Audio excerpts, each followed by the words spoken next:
The One Tough Mother Podcast. The One Tough Mother Show is real talk with special guests including industry leaders, celebrities, and amazing women who've overcome adversities to work their way to the top and are willing to share their real life lessons. Remember, you don't have to be a mother to be one tough mother. It's all about you. Welcome to the One Tough Mother Show. We have a great show today. Again, we always have amazing women. And Seth just is here for the beer, right, Seth? You're here for the beer. Of course. As well as Tough Brother Seth. What happened with the snowstorm last night for you? Oh, I managed. I had to be proactive. I had to get here early today. So I went out at 6:30, and then I went out again at 10 and salted, and we were good. The snow actually stopped for us like 10 o'clock, 10:30. That's when we it were stopped lucky. for us, actually. I thought I was going to go out in the morning at 5 in the morning and have to shovel again, but it was all clear. I said, Ma, a male manager, Ma, lives with me, and she's 81, as everyone knows, and everyone's heard that for 35 shows. But I said, Ma, you going to shovel? This is the way this rolls. Honest to God, she loves to shovel, and she has a little kid's shovel, and she just wants to shovel the stairs. That's what she does with her little shovel. The stairs. You got a video of that. That's cute. You probably get a lot of hits on YouTube with that. I'm going to do that. I drive around with, I do the snowblower, I do the shoveling, and then you see Ma out there on the steps with a little orange shovel. She gets it done. It works out for us. Oh, really funny. Real quick, I live across the street from the Y, and my 10-year-old had classes yesterday. So I was like, I live across the street. The Y is open. Which Y? The Y on Clark Street.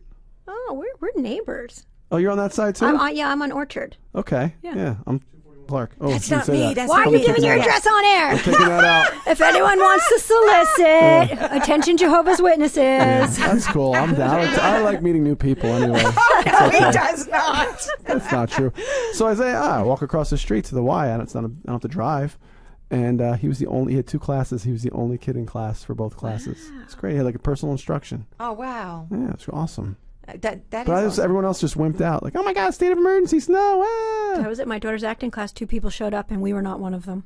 Excuse to drink hot chocolate and pack for Jamaica. Sorry, dear. The class is canceled. Yep.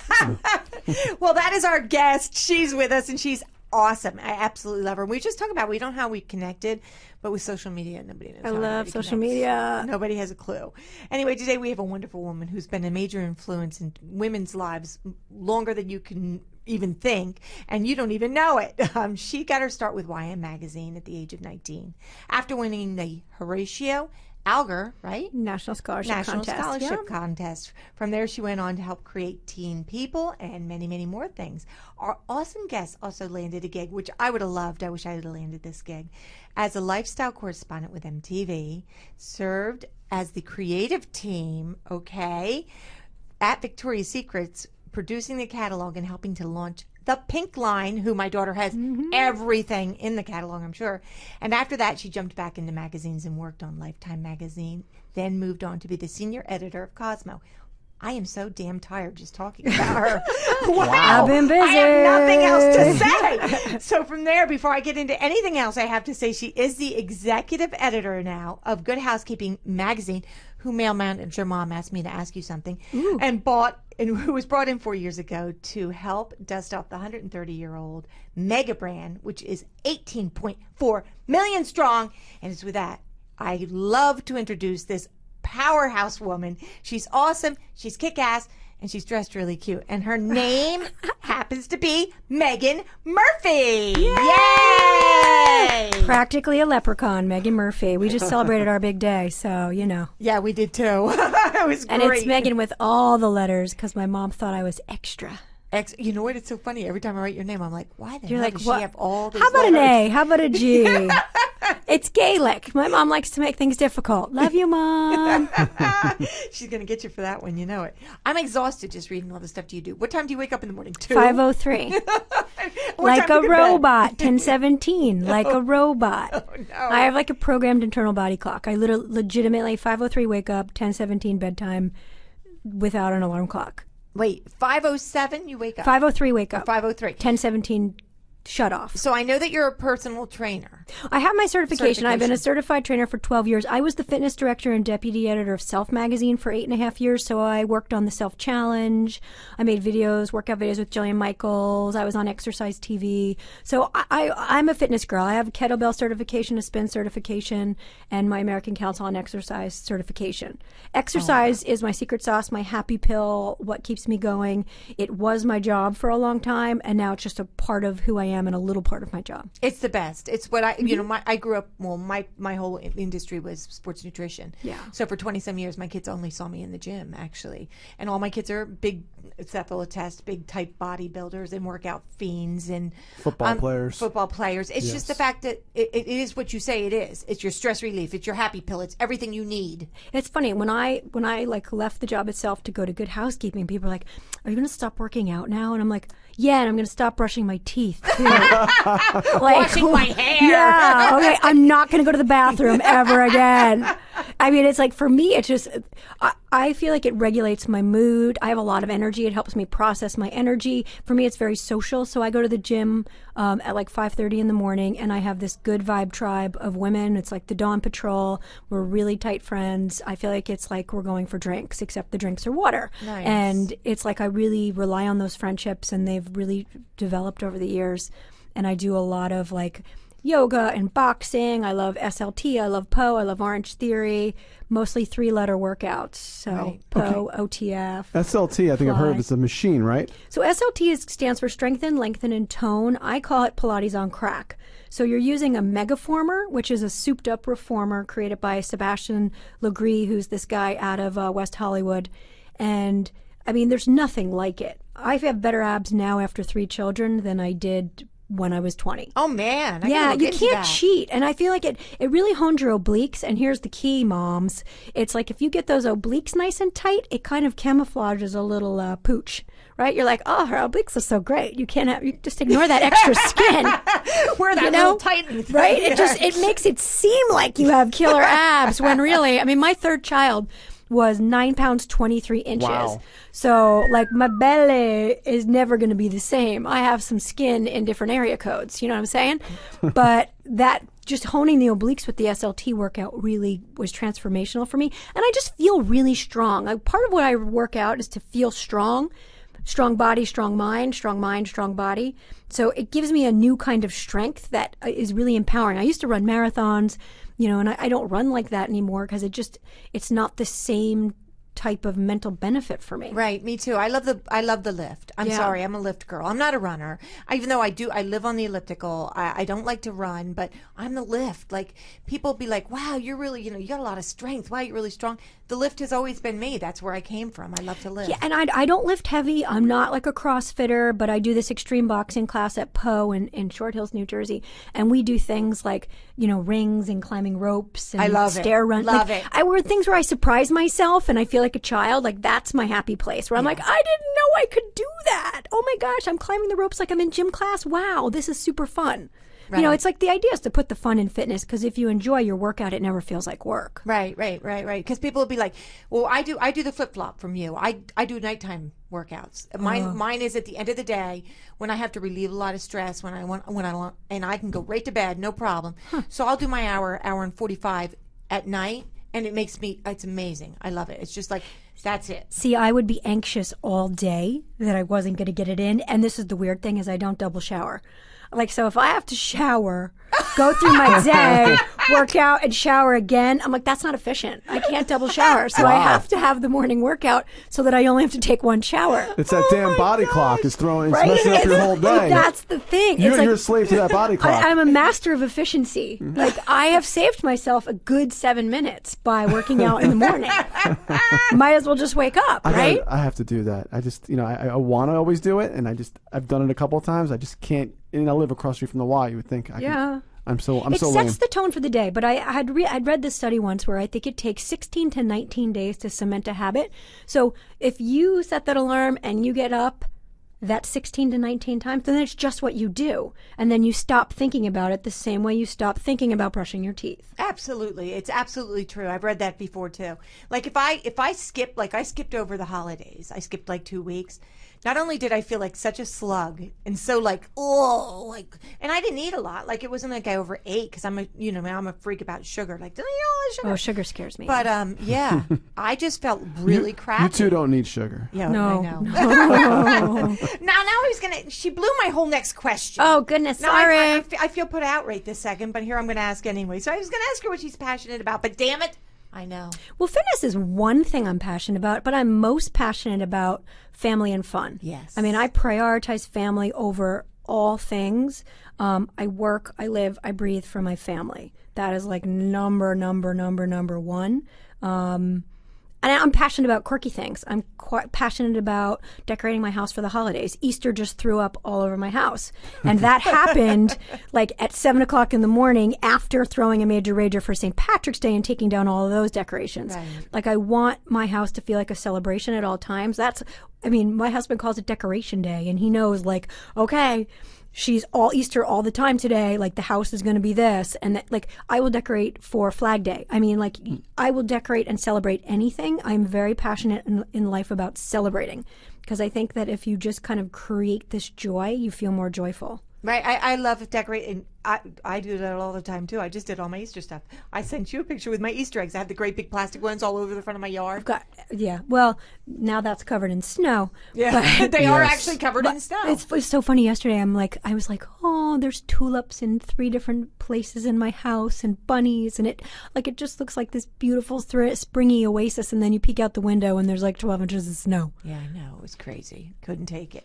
Ma's like, take a picture of the eggs covered with snow. I'm like, Ma, you can't see the eggs. Yeah. What am I? It looks like lumps. Get your shovel, Ma, and dig them out. It's a lump in the snow. But anyway, I love that too. And you have 3 kids, right? I do. Ages. So I have a daughter who's 7. I have my middle guy just turned 6, and then my little guy is 4.5, and very passionate about the half. So they're basically Irish triplets. They're all about 15 to 17 months apart. We just never really thought about having kids, just have 3. You're like, did you plan that? I'm like, absolutely not. But it's Team Murphy, and they function like a team, and it's fun to have them all so close in age. I had wished for a 4th and instead got a dog. And we have a puppy now too, Dempsey Doodle. So yeah, so we have a full house. We have a really full house. I'm definitely in the weeds, as other moms like to call it, but I would freeze time if I could, because it's so magical. And it's in a heartbeat, right, Seth? And just a blink of an eye, they're old. Yeah, I have the 4.5 with this emphasis on the half as well. Oh my goodness. He's about to turn 5. And, Don't cheat him out of that half. Oh, never. And 4 on the way, number 4. Yeah. Oh my goodness. My sister and brother both have 4, so I'm the slacker of the family. And the fact that I have, like a job and a commute didn't really win me any points with everyone. They're like, seriously, that you're just going to have 3 kids? That's it? Okay. Actually, I have 4, and my son and daughter-in-law are due to have their number 3 little girl any day now. And last night I was at their house, and I said, no, there's no place that you go. I'll take a table for 5. It's 4 or 6. My son's looking at me like, shut up. And I'm like, where do you go that you get 5? You got to have 4 or 6 kids. Well, and 5, like, go to Disney World. Like, who rides the one ride with the one odd man out? You got to bring a grandparent. Oh, yeah. 5 is true. I mean, it was funny. Like, I'm going to play this for her. She's going to love this. It's true. Like, it was funny. Like, I was like, okay, we got to put this on pause. I'm exhausted now. We're moving to the burbs. But then like a year or 2, I turned 40, and I was like, oh man, why didn't we do that? But unfortunately, and my husband will love me sharing this on the radio, I had him fixed. So there was no turning back. Maybe you could recommend where I can go for that. It's on my block. There's one right on Orchard Street. Oh, perfect. Yes. Yeah. We were like, it's a sign. There's a urologist across the street. Oh, I will be there. Oh, yes. Seth needs to make an appointment for that one. It's so funny. It's like, I'm never, my wife would say, yeah, get a vasectomy. Yes, I'm never getting a vasectomy. I'm pregnant. I'm getting a vasectomy. Yeah. Seth is the gift that keeps on giving. That's the problem. But then I mean, I was like, oh, I think I made a mistake. He was like, sorry. And I'm like, fine, fair enough. Fair enough. Get it, got it. Puppy. Yeah. Oops, we'll get a puppy. Yeah, that puppy works time. out perfect. Dempsey Doodle, he's part of the family. Yeah. Oh, Yes, he's Seth, the you should've emoji gone for dog. We basically got the emoji dog, not even on purpose. Oh. Because I do love emojis. Oh, he's adorable, I bet. And who takes care of him? Well, so I have a full-time babysitter all day because I'm in the city and my husband's in Princeton. And luckily we cleared it with my babysitter ahead of time. And we said, hey, listen, we're thinking of adopting. And she's like, oh, yay. I'm like, no, a dog.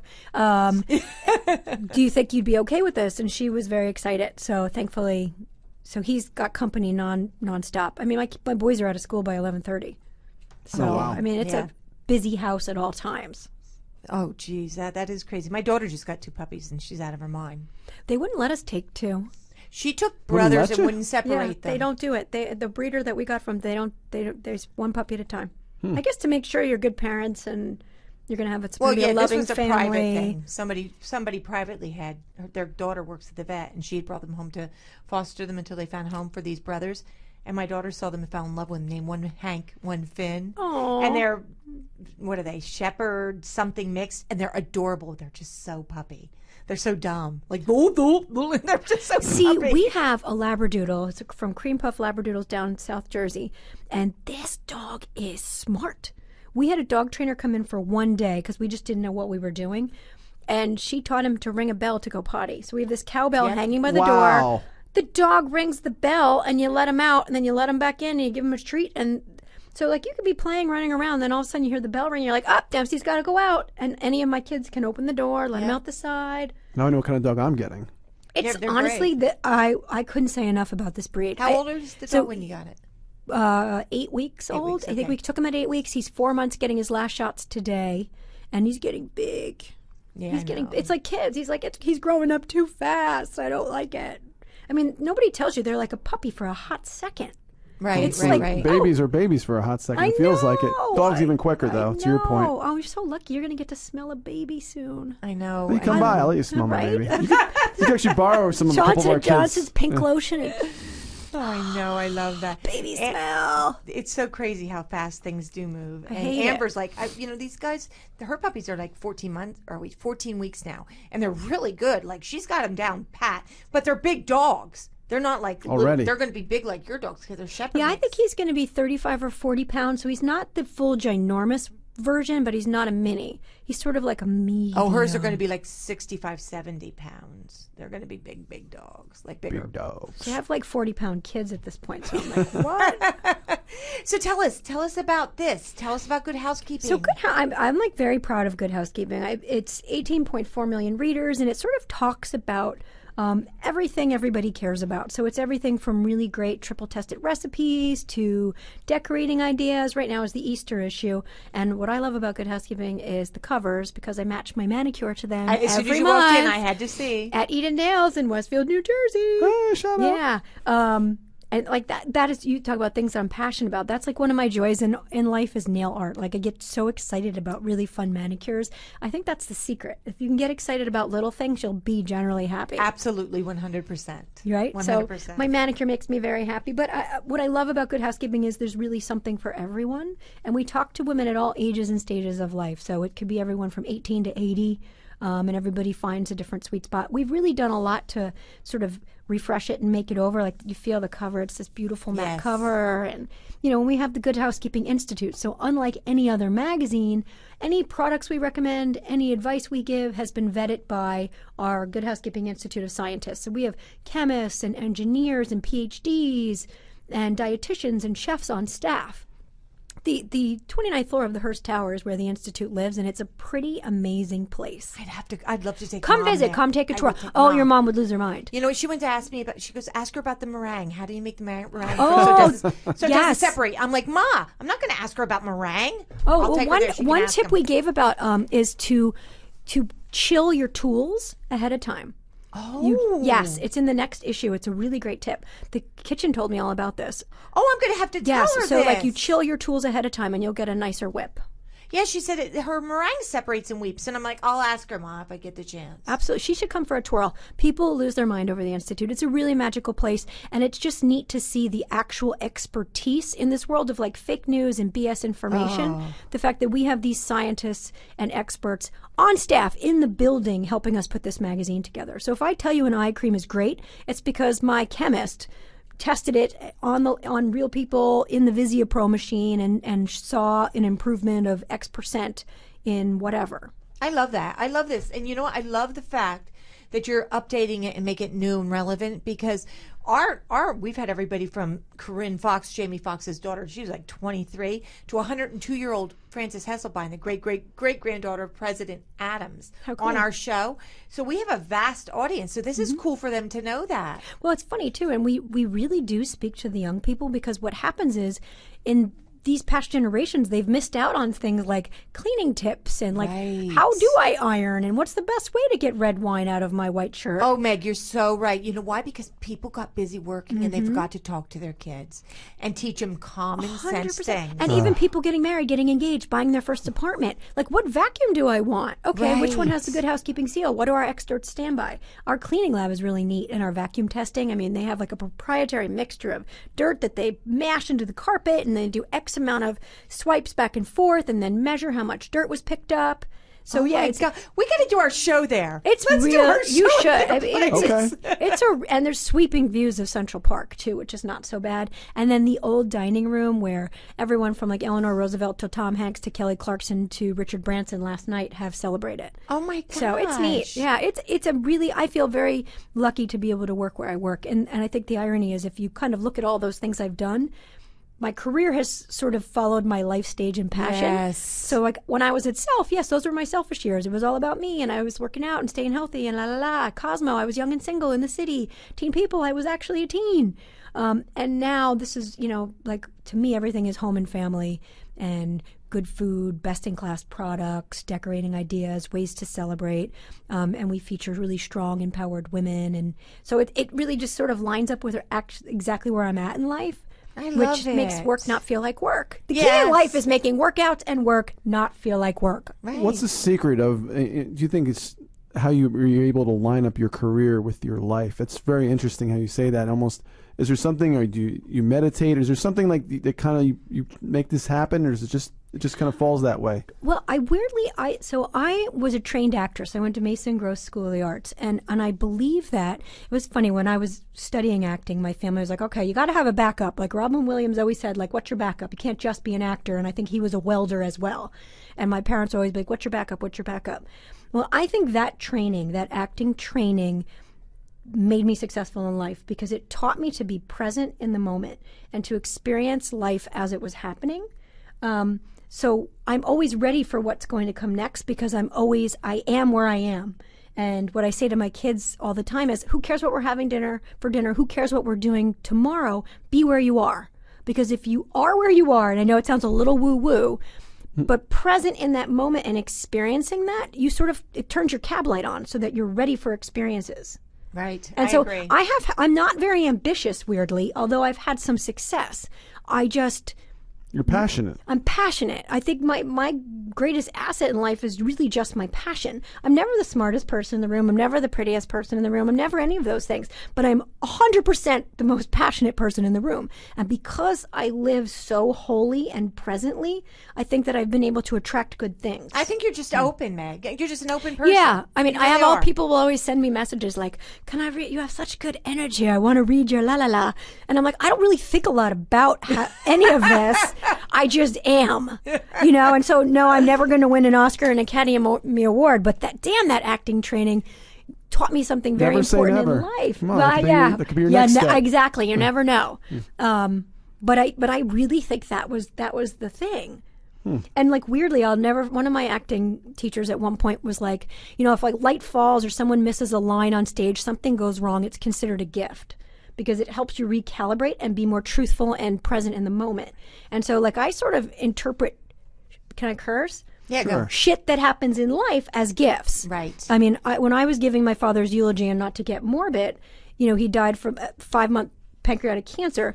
I was like, you know what? Cancer was a gift. And I can look at this as a gift because you know what it did? It gave me 5 months to try on saying goodbye. It gave me a chance to say, hey, what's your legacy? It gave me those opportunities and those. So if you look at life as setbacks and hardships as gifts and opportunities for growth and openness, you're going to be okay. Right. Even if it hurts. Right. That's fantastic advice. Right. It is very, very good advice. Yeah, it's very interesting. Because people get so caught up in what's next? What's next? What are you going to do next? How are you going to do that? Mm-hmm. And you can't get that far. No, You I can't go have that no far. plan. That's Right. what I really have. We no have plan. no plan. We're on the same boat. And my poor husband, sometimes it drives him nuts because he's like, "Can I just get you to think about this or this or this?" I'm like, "No, I can't." I was going to ask you, I how can't. does he deal? You know, I'm Oh. off script. I don't care about the questions. She has to tell us, how does he deal? Well, I married my perfect complement. I married my brother's best friend.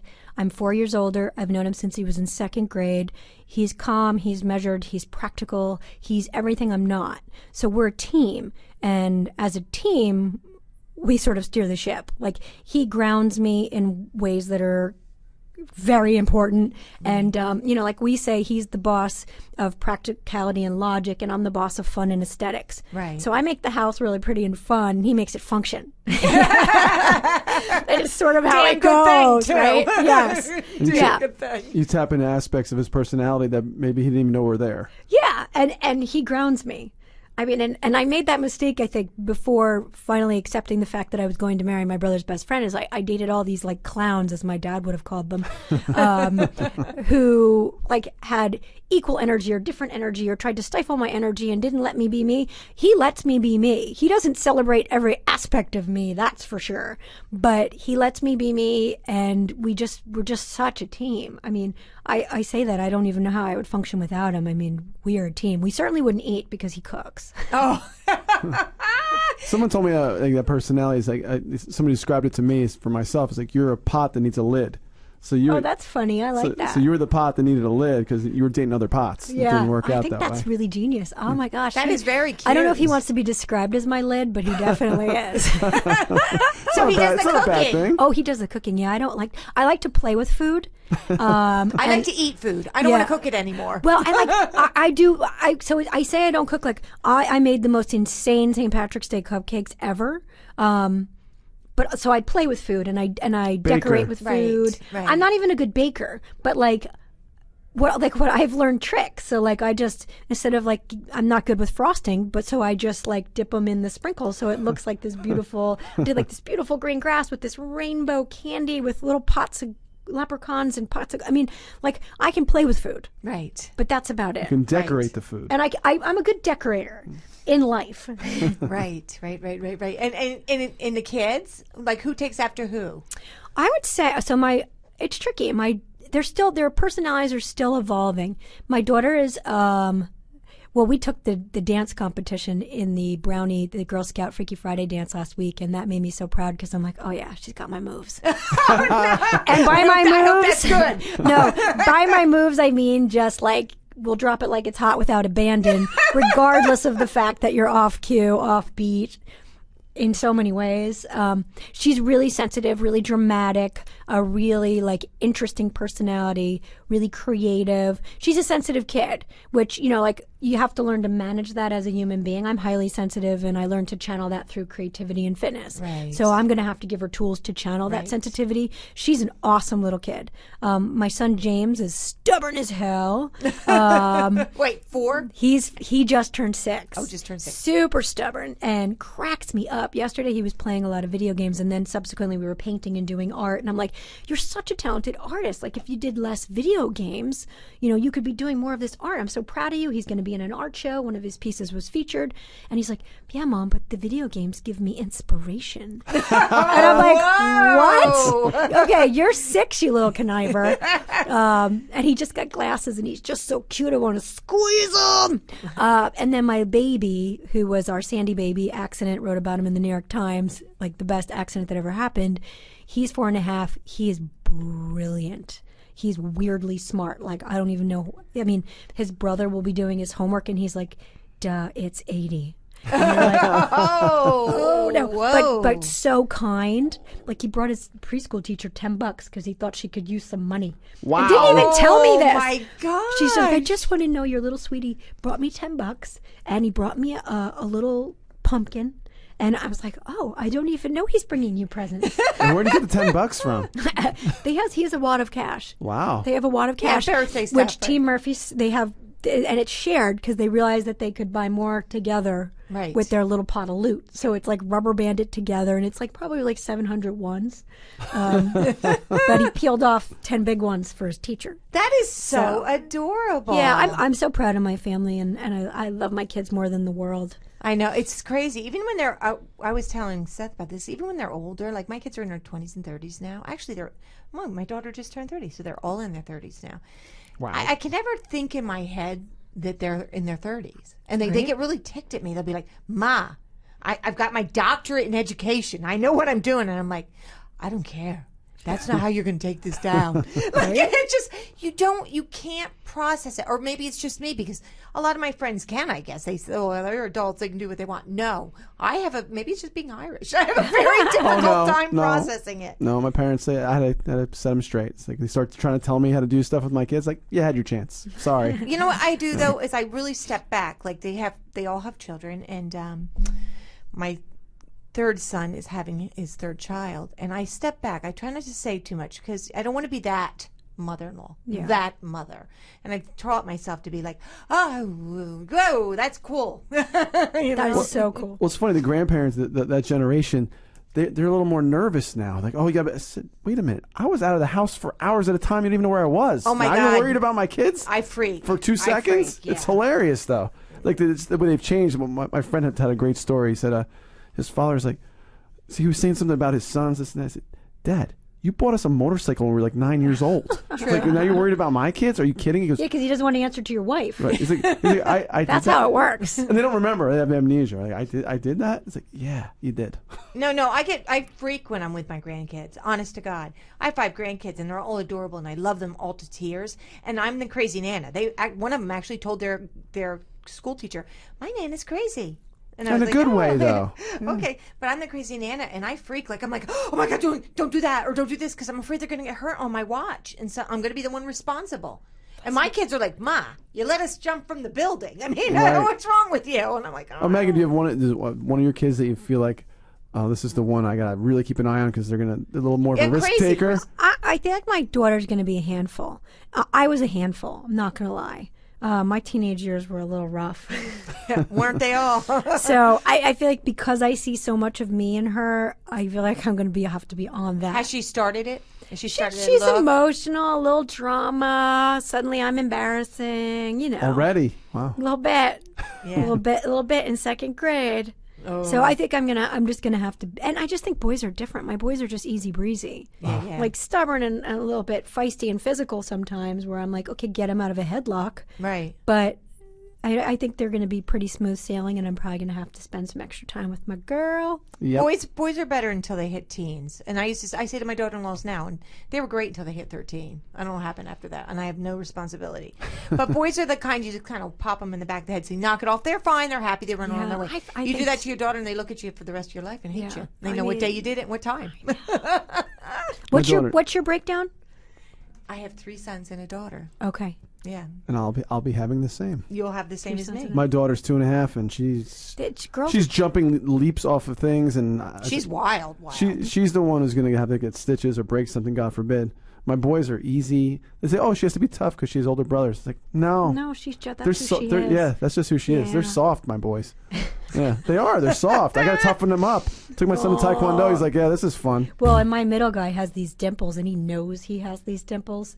So it's like he does something, and then he's like, he just flashes them. He just turns on the dimples, and he knows he's cute. It's working it. With Working glasses and dimples, come on. A little Right. boy with glasses and dimples. That's He adorable. can do no wrong. Oh, you But saw your my daughter- daughter. That's right. You saw my Yeah. daughter. She Yeah. walked in my show. Does your daughter work your husband?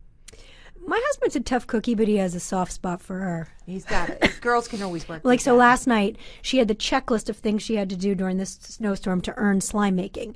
And she had checked everything off the list. Of course, it's like 9 o'clock by the time everything is checked off the list, and she's earned her slime. So the first batch doesn't come out great. And she's devastated. She doesn't make good slime. She wants to be a slimeologist. She's going to slime camp this summer. And I'm like, sorry, time for bed. And my husband's like, let's just Google one more recipe. Like, I and can so, help you with that. We've done some good slime at home. really? Yeah. But with borax? I refuse to use borax. No. Like the eye solution, right? And you get the glue and the glitter glue and the glitter slime. Yeah, no. We never is the right consistency. I mean, my daughter even wrote a play about slime. I'm not kidding. Like, this is how obsessed she is. We're going to slime camp. There's a slime camp. Oh, you were serious? Yeah. You were not joking about it. Creative Kids in Scotch Plains. There's a slime camp this summer. Wow. We are going. Sounds messy. I wish I could We just go. bought Do you know if they're slime. using I never borax knew in you their had to make slime? it. I'm going to find out. As long as it's not in my house. And Oh, okay.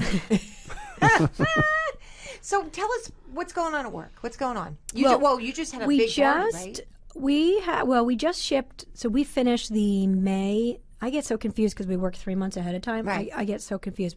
So the May issue is out the door. Now we're working on June. So sometimes it gets confusing because by the time it is June, I'm already back to school. Like my brain is on September. So you have to. It's hard when you're trying to be present and you're working 3 months ahead of time. Let me tell you. But it's like nonstop activity. There's always something fun and new happening at Good Housekeeping. My husband calls it Candyland. He's like, oh, you're going to Candyland today? Because he's like, he just can't believe so much fun and excitement and newness happens every single day. Oh, that is so awesome. It's your job. Yeah, that is very, very cool. So what's next? Like, what is it you want to do? Do you have any, like, I want to jump out of a plane? What do you want to do? No, I don't want to do that. To tell you the truth, I really don't think about it. Okay. Present, remember? She's in the present. I know. Yeah, I know. I love it that, always though, because sounds so crazy. Like, because I feel like, and some people have like those vision boards, and you're supposed to put it out there. No. I mean, I put everything out there all day long, and then I just assume that good things will somehow come to me. I have this mantra of like, be the good you want to see in the world. Like, put the energy out there, and then you will attract the energy you need. I mean, that's as woo woo as I get. I definitely feel like if you're open, the right things come to you. I agree 1,000%. People are like, Seth and I are, we're going to be taking a little hiatus from here, and we're looking for a new place to go. We're looking for a new studio. And people are like, are you worried? I'm like, no. They're like, Maybe what? in Westfield. Yeah. Oh, there you go. I have a studio in the house. Yeah. Of the address, which I have to edit out. Yeah. They say, no, are you worried? I'm like, no, we've had like a million opportunities. We're just looking for the right one. We want to be someplace where it's very cool and women feel welcome, and there's a lot going on. But they're like, aren't you really worried and concerned? Like, no, it'll happen. Yeah. Well, I learned once. Sorry, I didn't mean to cut you off. Worry, doubt, and fear are a complete waste of time. True that. I believe that. Yeah. I mean, because we all do it, but you have to kind of you have to take it and get rid of it because it's not going to help you. Well, so my daughter has some problems with worrying. We made on the wall. We put this line, and above it you can put everything that you can control that you're worrying about, and below it anything you can't control. And basically, the only thing you can't control is the weather. So that is the only thing you have any legitimate time worrying about because everything else you can control. Right. Like you can't go to school yesterday because it wasn't happening. Yeah, that was the weather's fault. Yeah. So we can't worry about it. And sorry, acting class was canceled. Yeah.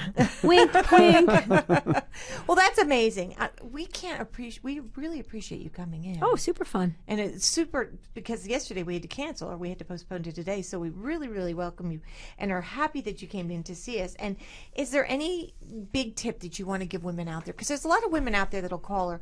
We get a lot of letters. In fact, I got one this morning that we have to read. But people be like, oh, how did you get the life? Or how do you get that job? Or I can't do that. Or I can't do that. And I hear it over and over and over and over from women, and I don't believe it. I'm sorry. No. What do you suggest to people? Tell women, if they say, well, wow, Meg, you've got the life. You've got the job. You've always had this. You've always had that. But you've always done what? Yeah, well, the key is I've always followed my passion, and I think that I've always taken the crap in stride. I mean, it's not like I've had an easy life. I've had some real doozies of tough experiences, right. And I think those tough experiences I lost my best friend when I was 16. Wow. Again, not to get all gloom and doom, but I think that it helps you really kind of take stock in what really matters, and it helps you kind of reprioritize and focus. And I think maybe what you think you want isn't what you need, right? Like, oh, I want this, I want this, I want this. Well, why? Why? Is that what's going to really make you happy? And I think that you have to kind of listen to your gut, trust your intuition. Unfortunately, I had to lay someone off, and, she just got a new job today, and she, said thank you. Because you know what? She was in the wrong job. Right. And when you open yourself up to more possibilities, take chances, take risks, what you think you want, what you think you need might not be what is actually best for you. Right. I mean, that's, again, if you would have said to me 10 years ago, you're going to be the executive editor of Good Housekeeping and you're going to be going on the Today Show and Live with Kelly and la la la. I wouldn't have thought that was my future or my life. Because I couldn't have predicted it then, why should I try to predict where I'll be in 5 years or 5 minutes? Right. You know, I think that there's too much emphasis on what's next. What's next? What's next? It's always constantly in everybody's mouth. And I would also say that people are like, I can't believe how much you do. How do you fit it all in? How can you do so much? And the truth is, I don't really waste a lot of time thinking about how. I just do.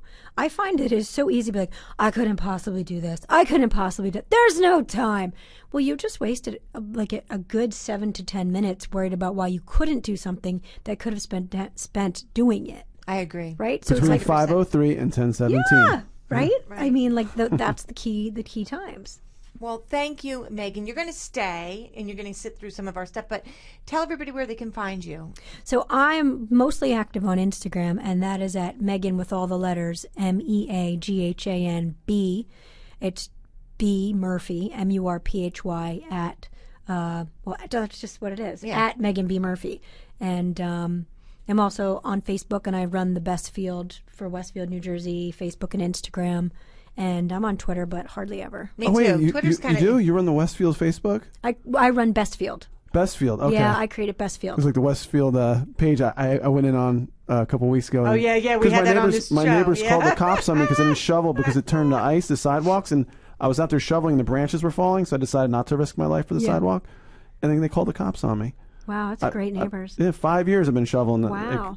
I missed one time. No, I don't go on the actual Westfield page. It's too negative. Oh, my God. So I run Bestfield, New Jersey, which is a love letter to the town, and it is only good vibes. I'm going to see if I can join if you'll let me. We'll see. Oh, excellent. It's not. It's a page. It is. You don't even have to join. You can just follow for good news and joy. Okay. Because I hate negative energy. Yeah, we never do negative There's news. none in our Try town at all. No.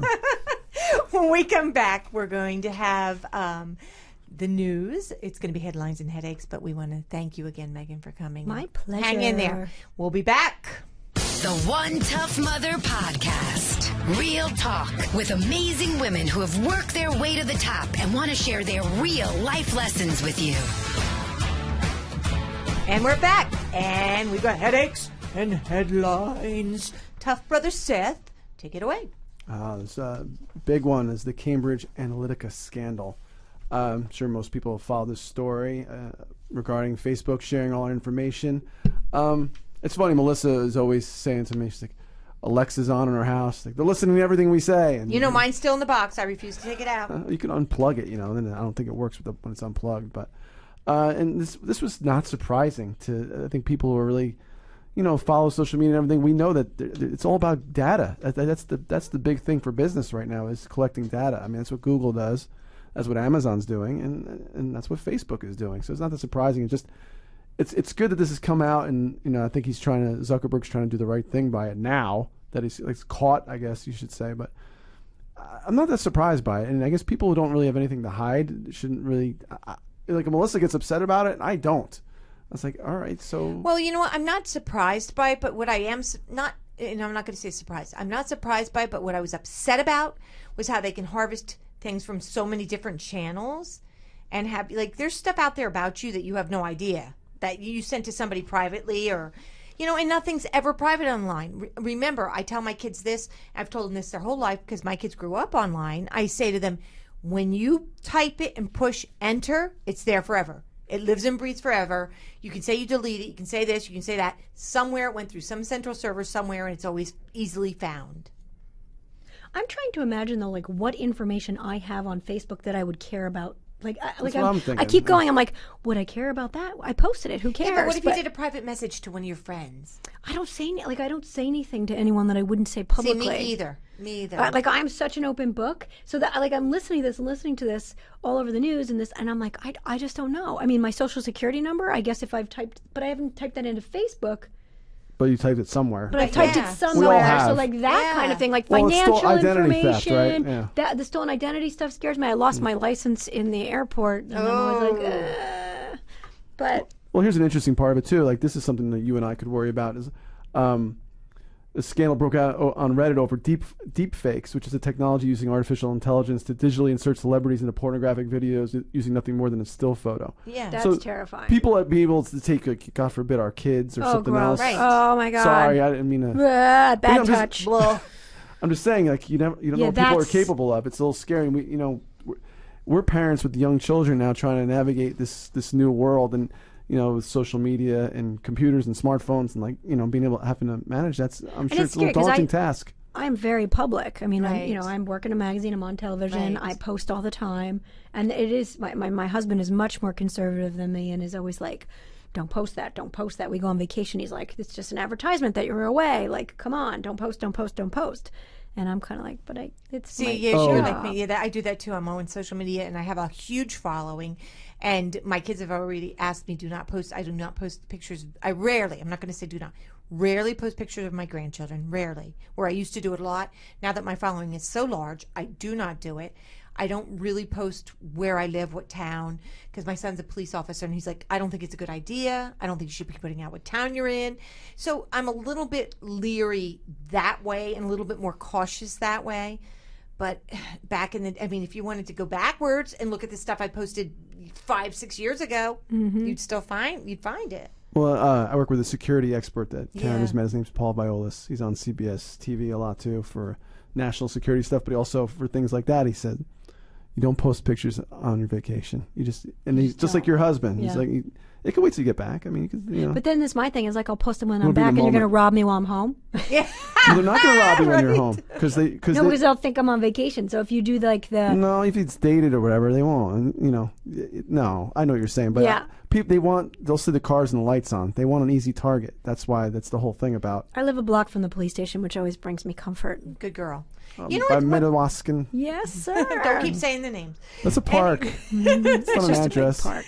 Anyway, what really bothered me too about this article, and it bothers me still, because I owned an in-house marketing agency and advertising agency for over 20 years. So I came from television, radio all my life. The virtual reality human being bothers me. Smoke and mirrors, smoke and mirrors, smoke and mirrors. I mean, the whole, wow, I have 2 million followers. Smoke and mirrors, smoke and mirrors, smoke and mirrors. Stop. Unless there's a lot of interaction like we have. We do get a lot of interaction from our listeners. It's tough. So social media is, a lot of it is smoke and mirrors because I came from media. So, you must see it. Like you've got legitimate subscribers though. Oh gosh, yeah. And you cannot possibly have a hard time finding advertisers in your mag, do you? Well, I mean, the business is changing, but I mean, of all the magazines, we have such an incredible reputation. People trust Good Housekeeping, and advertisers know they're speaking to a really captive audience. So right. Pretty Are you great. online? Oh yeah, we've goodhousekeeping.com. We're on Instagram. We're on Facebook. We're all over the place. We're everywhere our readers want to be. Excellent.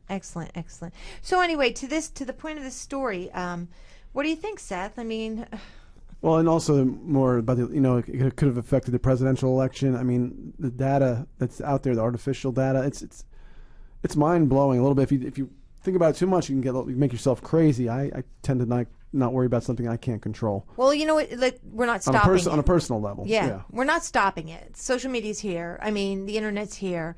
The connectivity of the world is here. We're not stopping it. So we need to either figure out how to regulate a little bit, or we have to be proactive as human beings and as people in the world and regulate it ourselves. Well, and it was like people were calling for the end of Facebook. And I think that's sort of dramatic. I mean, think about what it does for small business. Think about what it does, for people's social lives. Like, I think there's a lot of positive that Facebook does do. And you can get off Facebook. And you can always take a detox. It's like it's like the old school Howard Stern argument. Like, oh, I hate Howard Stern, so don't listen to him. Don't listen. That's easy. These are people have choices. Yes. But they want to make their choices everyone else's choice. Right. That's the issue. All right, we're going to move on? Yeah. All right, this is good for us. This is times you should always say no to your kid. They say, according to Laura Markham here, sometimes we say no too much to our kids, and it could have lasting damage, but there are definitely scenarios when you should never be afraid to tell a kid no. I think where we live, some people don't tell their kids no ever. That's just my opinion, okay? I don't think it's just where you live. I see a lot of people in the store that don't tell their kids no. That's just what I see. So let's go over some of these real quick. Some of the times you should never say no to a kid. This first one might sound obvious, but for me, this is a big one. In a parking lot, you always have to hold hands with your kids. I mean, I remember one time, like last summer, I pulled up to the beach, and he was like 3 at the time. He hopped out and started, and it was like a kind of parked diagonal. He started to go, and I reached, I got his arm, because you can't see the cars, can't see you, and you can't see the cars. And there's scary things. And even my son, he climbed out of a stroller once when I was talking to the neighbors and started going on the street, and I just instinctively grabbed the arm quickly. It's hold on to your kids. It's so scary. That's why I love a hooded sweatshirt. Oh, absolutely. I can get that hood. You're not going anywhere, little guy. Yeah, we're very tough with the parking lot. I mean, that sounds like an obvious one, Especially but our Trader Joe's parking lot. My goodness. Oh my gosh, that place is nuts. That's a nightmare. That place. It's a whole other conversation. That could be a whole show on just the Trader Joe's parking lot. If your kid's hurting other kids, or hurting pets or something, you got to stop them from doing that. My 2.5-year-old daughter beats up the boys. I'm going to call that a duh, though. Like, what parent isn't going to stop somebody? Right. That's like, I know to say no in that instance. I want some more surprises. Oh, because everyone treats their pets well and are great to everyone. I would hope so. You would think so, but that's not always the case. If you're witnessing or taking part in bullying, obviously. Well, what do you do? Like, she's 2.5, so she starts whacking on your son. What are you doing? I try. Well, sometimes he provokes her, which is like, hey, dude, you kind of stop poking the bear because you're going to get smacked. Yeah. Other times we tell her, don't hit your brother, but she's also 2.5, so it's hard to reason with a 2.5-year-old. But we try as much as possible. Is there a timeout situation? Then you yell at her, and she'll come and she'll put her head down and say, "Oh, sorry, Dad." Oh, she's got your wrapped. Oh yeah, totally. I'm done. Bullying, obviously, either way. If they're getting bullied or bullying, you gotta really. Sometimes as a parent, right, you have to kind of step back and if you call out your kid if your kid's doing something wrong too. You don't want your kid to be the bad kid. But it happens. But I also find it not in front of their friends, too. I try not to embarrass my kids because I think that's ineffective. Emasculating. Ineffective, yeah. Right. Agree. Yeah, you don't want to embarrass your kids. Yeah. I agree. I really work hard on teaching empathy, too, and sort of teaching my kids, like, what do you think that made them feel like? How did it make you feel? And just sort of trying to get them to understand. Oh, we just do guilt. Like, yeah. You wasted this food. Kids don't have food, know? Yeah, we're bad parents. Okay. If your kid's destroying personal property, you're right. So far, these are pretty obvious. Right? Yeah, obvious. If your kid's undressing in public, duh. You know what? Come on, though. Undressing in public, okay, like taking off all their clothes. Like, yes, take your pants off now. Right? Like, yes. Okay, you got your shirt off and pants next. Great. Exactly. Lose the diaper. No problem. Exactly. Okay, and now just go to the bathroom. Yeah.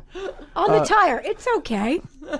Yeah, this is weird. This list is kind of lame. I know. Gotta say, if you're misbehaving in a restaurant, obviously, this is the absolute with worst. my daughter. Yeah, the worst. We try not to even take her out, unfortunately. You have to stop your kids though. But again, a 2.5-year-old, kind of tough to stop. On airplanes, come on. I was hoping some of these would be a little more surprising. Yeah. Me too. I don't find myself wrestling with yes versus no in any of these scenarios. I'm a clear no. I'm with you. When you teach them about strangers, it's that most adults are trustworthy, but it's more applicable here if your child is alone without a trusted adult. Well, when you're leaving your child alone. Yeah, please, parent of the year, let's discuss. Right. Give us a call on that one, right. Children need to, this is something that you think is obvious, but you do have to hammer this point home. The children need to be told that they should never, under any circumstances, go home with someone they don't know, or with any adult the parent hasn't given them express permission to be with. Well, did you ever see that show on TV where they set the kids up and then somebody goes up and talks to them and the parents 2020 kind of show? Yeah, the three parents are sitting there. What would you do? Yeah, what would you do? Or whatever. The one guy's was a cop, and it was his daughter, and they had like the ice cream truck up. Hey, free ice cream, come on! And you want to get in the truck and see what it happens. Want to get in the truck and see what the ice cream looks like when it's how we doing the ice cream. His daughter, and he's like, you just see the guy sweating huge bullets, and he's sitting there watching this. His daughter got to the truck and looked in and went, no, and then turned around and went back, and the other two girls got in because she was with her friends, and she just made that that was the decision that her parents hammered into her head. Mm-hmm. No. I don't care. But I think the key, too, is you have to play out scenarios. I mean, I've played out every scenario. If so-and-so neighbor asked you to come into their house, what do you say? Right. No. If so-and-so pulled up in front of a car and mommy didn't know about it or the babysitter, what do you say? Like, I have gone through every, crazy pants scenario so that my kids know how they would react in any possible fathomable situation, because I'm a weirdo about that. All right, when you do those lessons, can you let me know? And I'm Yeah, gonna bring my seriously, kids send over some kids. Yeah. They'll each have Do you $10 do that if in mommy's ones. hurt and somebody, your mom's hurt, come on, we gotta Oh, get all do my that kids one? know my phone number. Excellent. My 4-year-old is like, knows my phone number, recites it. Like, it's part of the bedtime routine is what's your address, what's my mommy's phone number, what would you do? Like, ABCD 917. yeah. I'm like, Good. especially because my husband and I were talking about this. There's no house phones anymore. Right. So how, like, what's a kid going to do in emergency? We need to invent like an emergency button for homes. We have a house phone because it comes with the whole FiOS, like We triple just play. cut the cord. Oh, I got to talk to you about that too. Yeah. I Oh, was my looking husband into would that. love to talk to you about that. Oh. He tells everyone it's like he should be like making commission because he's obsessed with cutting the cord now. I do. I want to talk to your husband. Definitely. All right. The last one is that when your kid makes plans with a friend, the rule in the Markham family was that you couldn't break an agreement you made to spend time with someone just because you got a better offer. Well, it's just like, sticking to your yeah, I agree commitments. with that. I'm big on I agree with commitments. that. Okay, well, here's the one that I wanted to add to this when I was reading this. Okay, so I kept thinking about this. People that let their kids join sporting events or Boy Scouts, Girl Scouts, whatever the event, a social event, and then lets them quit because I don't like it. It's not fun. No. In my house, if you wanted to join rope climbing and you got there and you couldn't climb the rope and you hated it and I can't do it and I don't want to go, you were finishing out the season. Yeah. You were counted on. Right. It's teaching a commitment. I shit the bed on this one this year. My daughter signed up for dance, and it was a full year commitment.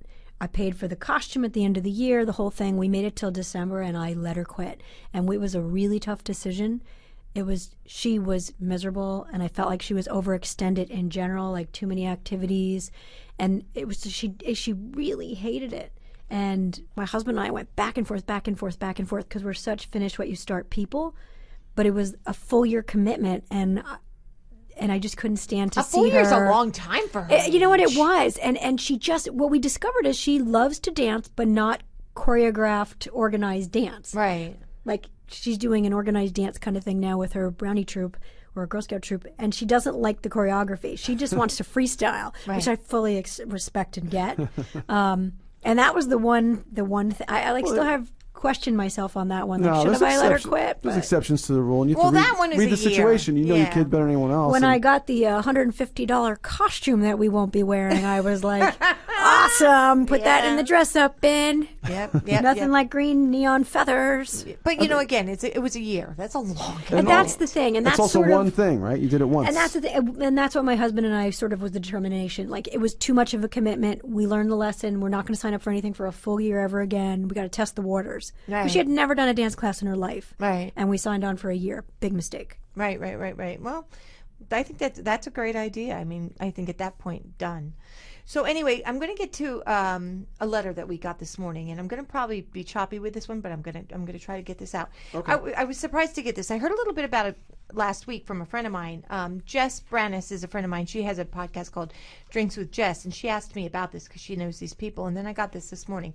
So David Gibson Smith's family's hoping a new $5,000 reward will tempt anyone who knows anything about the 28-year-old's disappearance to come forward. So I guess in August 6th, he took a trip from South Jersey into Maryland to visit a friend, and that was the last he was seen or heard from.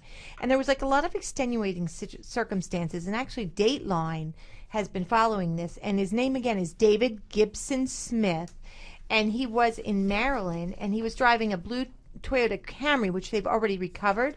But when they couldn't get in touch with him and his phone was off, or maybe it ran out of, cell battery or whatever the case is, they got really concerned. And if anybody knows anything about this guy, please look him up online. It's David and it's Gibson. It's a Gipson Smith, and his parents and his family. And it comes kind of full circle back to what I was saying earlier. When they're your kids, it doesn't matter if they're 28, if they're 8, if they're 58. They're your children, and his mother is extremely distraught. And I said to my girlfriend when she talked to me about it, I would absolutely mention it and say that if you know something, please contact. It's called the Howard County Police Department, and maybe you can. If you're in the Maryland area, if you've seen him, he's 6'4". They say he's noticeably, he's handsome. He's somebody you'd notice.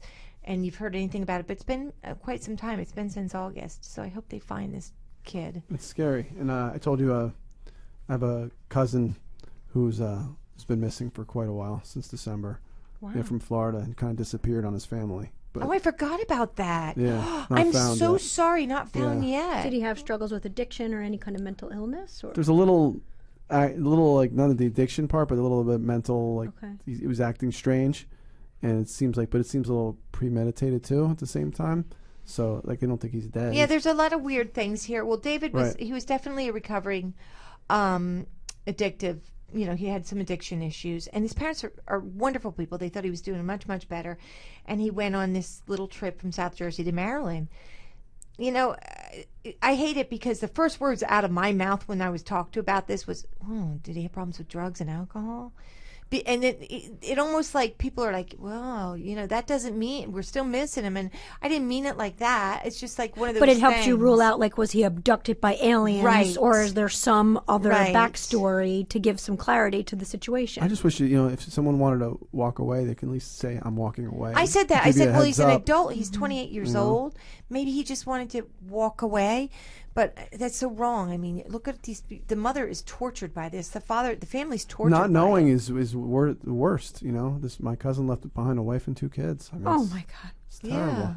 And Yeah, it's nothing scary. still, right? You've never heard another word about No. anything. No, I'm close with his sister, and I follow up with her. That's very And sad. his mom's been looking for him, and you have little clues here and there, but nothing's panned out. No, I hope they find him, or I hope definitely they find him, and I hope that they find David Gibson Smith. Look it up on the web, and you can read a little bit about it. And if you know anything about it, please let us know. And when we get back, we're going to do Mail's In until Brother Sissio with the mail. The One Tough Mother Podcast. Real talk with amazing women who have worked their way to the top and want to share their real life lessons with you. And we're back. And again, Meaghan had to leave because she had a meeting, but we had Meaghan Murphy here, the executive editor of Good Housekeeping magazine, and she was amazing. What an amazing, amazing interview. I didn't ask her any of the questions I had written up because she was great, man. She's very, very open. She tells you everything you want to hear and everything you want to know, which is cool. I love that about people. Like, she really just came for real talk, and that's what we are anyway. So all I have to say right now is mail's in. All right. Mail's in. Email number 1 to your one tough mother. Our 7-year-old son Evan is a blonde-haired, brown-eyed bully. He calls the girls in his class ugly and fat to the point that they cry. The little girls' mothers call the teacher to complain, and the teacher calls us. Today we got a call from his teacher who told us our son called his classmate, a kid he tells us is his friend, stupid. We don't even allow the word stupid at home. When my husband confronted Evan about calling his friend stupid, Evan said, "Well, he is." Then he proceeded to tell my husband and I that he gets special help for math. Okay. Evan is an only child, and we spend an enormous amount of time with him. We have always talked to him about what is and what is not acceptable behavior, so I have no idea where he comes up with all of this. We've taught him not to call names or pick on others because they are different, but for some reason he is now doing the complete opposite. Before Evan started this behavior, I always thought that bullies were from homes where the child was either neglected or abused in some way. I certainly have a different opinion now. I have no idea how he could be so mean-spirited at such a young age. I didn't think kids his age had such meanness in them. My husband and I talk to him, ask him if something is bothering him, if anyone in school or after-school care is mean to him. He says no. At this point, we're considering punishment because we don't know what else to do. Help. You know what? I always thought, like she thought, if kids were mean or bullies or whatever the case is, that they had they must be experiencing that at home. They're from a bad family or more likely, right? Or a troubled family. More likely. That's what I always thought. But then, I don't know. For some reason, every once in a while, one of your kids will just get a mean streak. And I don't know if it's something they've seen or something they've been exposed to, or I don't know. You're just going to have to stay on top of the kid and really, really maybe give him, lessons on empathy. And like, how would you feel if this was this? And how would you feel if that was that? And punishment might be not a bad idea either if you have to. No, you absolutely have to at this point. How old did they say he was? 7. No. And here's my thing. I don't know if we have all the facts here. Right. Does this kid have access to a computer or a phone or a tablet? What programs is he watching? Do you two have conversations that maybe are a little abrasive to each other as parents. Is, parents argue, and maybe you don't think he hears you, but maybe he does. The other one is, she said after school care or after care. So that must be after school. Are there kids there that are bullying other kids and he's watching it? Maybe he's witnessing it, but right. Just because you ask him doesn't mean you're getting the whole story. You may want to talk to the teachers and the people at aftercare to get a vibe for how these kids are behaving. I agree with you 100%, because the teachers are obviously calling her and calling her husband and saying something's going on with this kid. But did you talk to anybody after care? Right. I mean, I don't know if that's a school or what it is. Usually I would think it's a learned behavior. I think that's the point you're making. So I don't think this kid's just coming out with it unless he has some kind of mental issue himself. Right. Or maybe he's angry about something that happened to him at school or in aftercare or whatever the case is. Sit and talk to the kid. And yes, if it's getting out of hand and he's not listening, yes, you're going to have to punish him. There has to be consequences for things. People forget that, children have to learn sometimes through consequences. So you have to talk to him. And if he doesn't want to listen up, then you better do something about it. Yes. Let's move on to email number 2. Dear OTM, that's one tough mother for those who are not acronym friendly. My niece is 17 and a complete hypochondriac. She's a beautiful girl, smart as a whip and very friendly. However, she goes to more doctor's appointments in a month than my 73-year-old mother. My sister is constantly driving her from here to there for this and that and doesn't appear to think it's odd. When I mentioned to Amy, my sister, that I thought it was becoming obsessive, my sister got very annoyed. She says they are worried because Iris hasn't felt well since she tested positive for Lyme's disease 2 years ago. The appointments are just to be sure Iris doesn't relapse. Relapse? I don't even remember her being sick. From what I knew, she tested positive after finding a tick and had to go on an antibiotic. I know it's none of my business, but I wonder if all this worry will affect Iris in some odd way. What are your thoughts? I think it will. I think it'll, I think that hypochondria is a learned behavior as well. I think people get crazy about this stuff. And the mother is obviously toting her around doing all this stuff. So maybe are you okay? How do you feel? Is it an only child? It doesn't say. I was going to say maybe it's an only child and she's like really concerned. It becomes obsessive. I have a couple of friends that are actually hypochondriacs and they admit they are hypochondriacs. And they get obsessed with something and they have to have reassurance over and over and over and over and over and over. So, this could be a pattern for the rest of her life. I'm going to play devil's advocate to what you said. And okay. Lyme's disease is serious. I've known people. Yeah, my kid had it. Right. I know. But there's different levels of it too. Right. And I don't know if this aunt has all the information. Maybe she's overreacting to it. She tested positive for Lyme's disease 2 years ago, and that would freak me out as a parent too. Maybe there's something to this, but it's also, give your sister a little bit of the doubt and trust her. That's her kid. Let her. Why is it bothering you so much? Right. Like she said, I know it's none of my business, but it might affect Iris in some way. But at a certain point, it's somebody else's kid. Right. Okay. And my brother started. I actually lived through this because I made some controversial choices with my kids, and okay. Yeah, I don't want to get into it. That's personal, but and it's not. I don't want to make this about me, but. And I've gotten some pushback from my family. And I said, I made what I thought was the best choice for me and my family, period. Right. So I imagine Amy is doing the same for her daughter. So you can look at this 2 ways. Right. It's tough when you get these letters. They're one way, and we don't always have all the facts. So it's easy to get that answer. Yeah. How do I feel about hypochondriacs? My 10-year-old's a hypochondriac. So. Yes? Well, a little bit. Everything's like, he gets a little. Is that attention, though? Is a it for bump. attention? He's like, because he's the oldest, so maybe he's not getting as much attention. All so right. it's possible. And even when he goes to his dad's house, it's my stepson, so he's also has 2 younger siblings there. So he's always the oldest, maybe not getting as much attention. Okay. So it's possible. But I think you can look at this a couple different ways. So. Oh, I do too. Yeah. So thank you for bringing out that point. No for me, I'm like, all right. Figure it out, take her to a couple more doctors. And my son had Lyme's disease and it was very, very serious. But, don't get crazy going. It can be debilitating. It could cripple you. Oh, no. Yeah. He lost his sight. He clearly remembers being able to see. And then the next day he couldn't see really. Scary. It was clear. It was very, yeah. Okay. Let's move on to email number 3. Dear One Tough Mother. My husband Jack wants to go on a cruise, and I hate to go on vacation. That's a red flag. Yeah. Okay, I can't sleep in a disgusting bed in a hotel, use a strange bathroom, or eat from a kitchen I have never seen. Wow. It has never been an issue in our marriage before because we have never had the money to go on vacation. But now the kids are grown and we're doing better financially, Jack really wants to get away. And I don't blame Jack. Right. So I just added that. I've told him I don't want to go and said for him to take a friend or his sister. She would really love to go, but he refuses. That's weird. That was me again, too. He insists that this is something he really wants us to do together, and even though he knows how I feel. How do I get him to understand?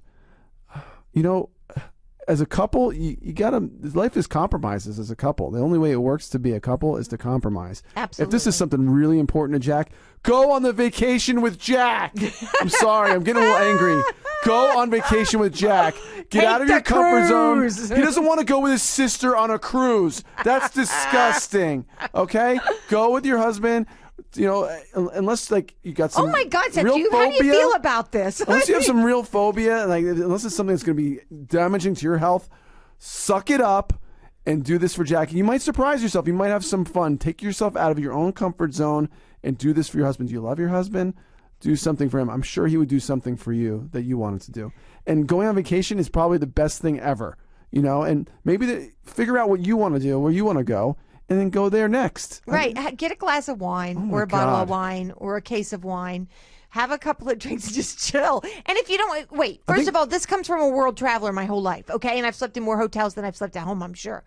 So bring your own blanket if you have to. Like, exactly. Take precautions. Bring your own blanket and wrap up in it. Bring your own pillowcase. I mean, yeah, don't get crazy. Bring Lysol. Bring whatever you need to bring, but go with him. He's your husband, and he's earned this. And she said, how do I get him to understand? Well, you need to understand. How do we get you to understand that Jack wants to go on vacation let's be like a normal gentle. person? Let's be a little more gentle No, I with think her. she needs a little tough love here. You know, I'm sorry. Stop. I think you know I'm usually very nice, but this ticks me off. This poor Jack. He's raised the kids. Meaghan shouldn't have left for this one. He raised the kids. He's done everything he has to do. The poor guy hasn't been on vacation since he's 12, and he wants to go on vacation.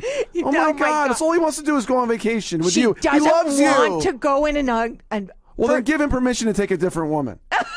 I'm sorry. Just out of hand. I'm sorry. It's wrong. It's just wrong. Well, we both agree that you should try to do this for your husband, but Seth is very passionate about it because he's not been on a vacation. And I for haven't 20 had lunch years. yet. Yeah. And he hasn't had his lunch. Yeah.